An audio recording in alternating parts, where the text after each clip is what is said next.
No, težko je razumeti, da so bili dobri poslovni rezultati v letu 2011 lahko tako spregledani, kajti družba je prav na vseh kategorijah beležila rekorde.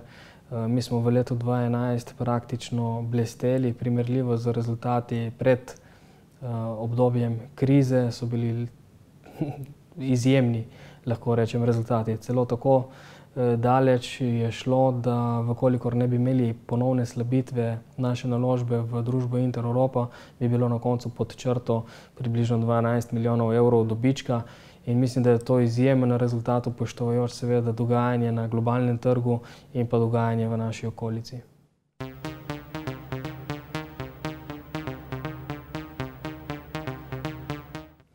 Uprava bo še naprej delala z vso dolžno skrbnostjo, vestno, strokovno, profesionalno. Jaz v temu ne vidim nobenega problema. Mi smo v preteklosti že marsikatero problematiko uspešno razrešili v okviru nadzornega sveta in verjamem, da bo tako tudi naprej.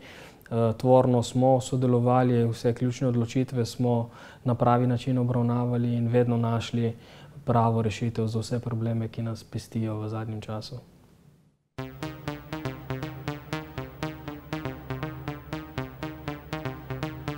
Poglejte, v upravi smo v letu 2011 sedeli 4 člani različnih starosti, različnih izobrazb, različnih mišljenj, različnih kultur, nazadnje in pa načinov obnašanja.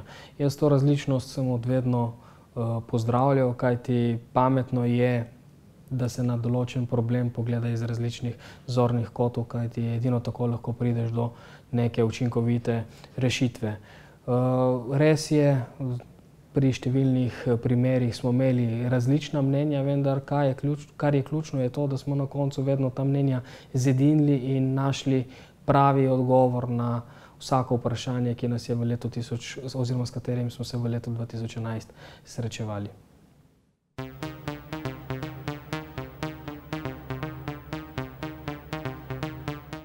Vzrokov je kar nekaj, iskati gre tudi na situacijo na tržišču.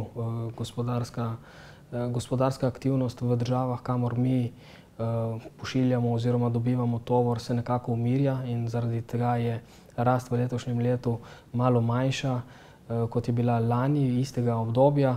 Poleg tega smo imeli v letošnjem prvem kvartalu določene nevšečnosti. 10-dnevna burja nas je pestila, katera je botrovala izpadu velikemu delu prihodkov. No, pa tudi drugi razlogi, kot je naraščajoča cena energentov. Navkljub vsem tem negativnim dejavnikom smo mi še vedno povečevali pretovor, sicer ne več s takimi stopnjami rasti, ampak pretovor je rasel. Za obvladovanje takega pretovora seveda potrebuješ več infrastrukture, tudi premične, med drugim ta premična infrastruktura se poganja na gorivo in zaradi rastočih cen energentov smo pač beležili rastoče stroške iz tega naslova.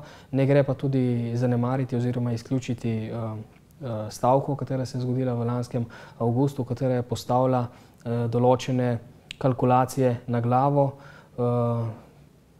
Stroški dela so se iz tega naslova zaradi izpogajanih ugodnosti, ki so si jih stavkajoči takrat izborili, povečali in to danes tudi čutimo v naših rezultatih.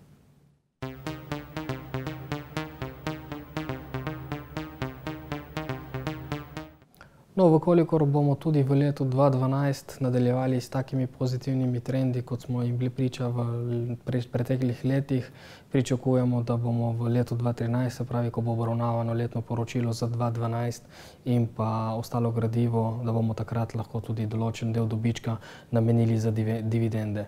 Je pa tukaj potrebno biti pozoren na to, da smo mi kot pristanišče, za razliko od drugih pristanišč, tukaj malo oslabljeni, kajti mi moramo praktično za naše infrastrukturne projekte sami namenjati denar, ko vemo, da v drugih pristaniščih v okolici za to poskrbi država. Praktično se zaradi iz tega naslova donosnosti, take kot smo jim priča v drugih pristaniščih, take donosnosti so tukaj v našem pristanišču težje dosegljive. Ampak ne glede na to računamo, da bomo v letu 2013, se pravi za leto 2012, lahko tudi določen del dobička namenili dividendom.